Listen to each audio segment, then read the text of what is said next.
essayez ceci. Avec la flèche noire, vous allez désélectionner l'objet étoile. Et pour faire ça, il suffit de cliquer n'importe où sur le blanc de la page ou à côté de la page avec la flèche noire. Donc flèche noire, faites bien attention, j'ai remarqué que certains considèrent que ceci est la flèche noire. Non, elle est blanche. Ça, c'est la flèche noire. La flèche de gauche. Vous cliquez, l'objet est désélectionné. Voilà. Si vous essayez de le sélectionner, ben ça sélectionne l'image qui est devant. Le calque modèle n'est pas verrouillé, ça sélectionne l'image qui est devant. Je clique à côté, je désélectionne l'image modèle.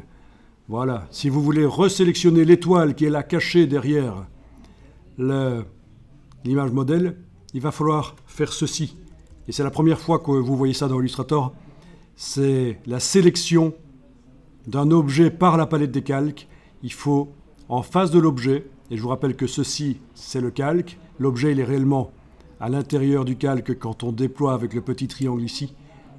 À l'intérieur du calque, vous avez l'objet. Vous le sélectionnez avec la petite cible ici en cliquant.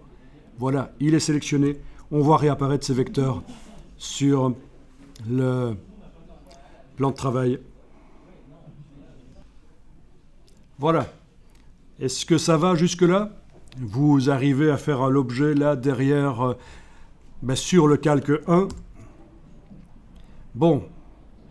Si vous verrouillez maintenant le calque modèle, bien sûr, ça va être beaucoup plus facile de sélectionner l'objet. L'image dans le calque modèle n'est plus sélectionnable si le calque modèle est verrouillé. L'image à l'intérieur est verrouillée aussi automatiquement, vous voyez.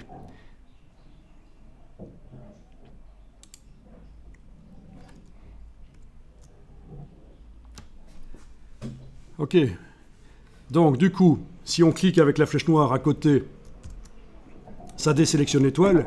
Et si on veut la sélectionner, on peut commencer avec la flèche noire à tracer un rectangle de sélection. Juste avec la flèche noire, je clique et je bouge. Et j'englobe quasiment la totalité de l'image. Et j'arrive à sélectionner l'étoile qui est derrière. Voilà. Comme ça, vous voyez un peu de manipulation dans Illustrator pour la sélection d'objets. Tout ça vous paraît assez logique quand même. C'est vraiment un peu comme dans la réalité, quoi. Alors, si je clique sur la page à côté, là, l'objet étoile est désélectionné. Autre solution pour arriver à sélectionner des objets facilement, c'est de montrer les illustrations sans les couleurs. Et pour faire ça, vous pouvez enfoncer la touche CTRL sur le PC, la garder enfoncée, et pendant que vous avez la touche CTRL enfoncée, vous enfoncez brièvement la touche Y sur le clavier. Vous voyez l'illustration, uniquement les constructions. Ce rectangle avec les diagonales, c'est l'image. Et l'étoile est là. Si je clique au centre de l'étoile avec la flèche noire, elle ne se sélectionne pas. Je suis en affichage sans couleur. Pour la sélectionner, il faut vraiment que j'aille sur le bord, cliquer sur elle. Voilà. Et puis à nouveau, CTRL Y. Voilà, elle est sélectionnée. Donc ça, c'est super utile, l'affichage sans les couleurs. On voit toute la construction, l'illustration. On peut sélectionner des objets facilement, des objets qui sont derrière d'autres objets. C'est donc le CTRL Y sur le PC, commande Y sur le Mac, bien sûr. Ça correspond à ceci. Affichage, tracé,